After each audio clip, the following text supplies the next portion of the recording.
బస్తర్లో తుపాకులు గర్జిస్తున్నాయి. ఎదురు కాల్పులతో ఛత్తీస్గఢ్ అడవులు దద్దరిల్లిపోతున్నాయి. నారాయణపూర్, దంతెవాడ జిల్లాల సరిహద్దులో భద్రతా బలగాలు మావోయిస్టులకు మధ్య ఎదురు కాల్పులు జరిగాయి. ఈ కాల్పుల్లో 36 మంది మావోయిస్టులు మృతి చెందారు. మృతుల సంఖ్య మరింత పెరిగే అవకాశం ఉన్నట్లుగా అంచనా వేస్తున్నారు భద్రతా బలగాలు. అటు ఘటనా స్థలం నుంచి పెద్ద సంఖ్యలో ఆయుధాలను స్వాధీనం చేసుకున్నారు. ఆటోమేటిక్ వెపన్స్ పెద్ద ఎత్తున లభించగా పేలుడు సామాగ్రిని కూడా స్వాధీనం చేసుకున్నారు అధికారులు. ఘటనా స్థలంలో ఇంకా ఎదురు కాల్పులు కొనసాగుతున్నట్లుగా తెలుస్తోంది. నారాయణపూర్, దంతెవాడ జిల్లాల సరిహద్దుల్లోని మాడ్ అడవుల్లో పోలీసులు బలగాలు కూంబింగ్ నిర్వహిస్తున్నాయి. ఈ నేపథ్యంలో మావోయిస్టులు తారసపట్టంతో కాల్పులు జరిపారు. తుపాకుల మోతతో మాడ్ అడవులు దద్దరిల్లుతున్నాయి. మధ్యాహ్నం 1 గంట సమయంలో ఎదురు కాల్పులు చోటు చేసుకున్నట్లుగా బస్తర్ రేంజ్ ఐజీ సుందర్రాజ్ మీడియాకు తెలిపారు.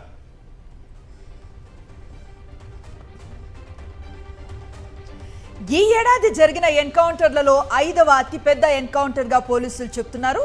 ఈ 10 నెలల వ్యవధిలో 225 మంది మావోయిస్టులు చనిపోయినట్లుగా చెబుతున్నారు.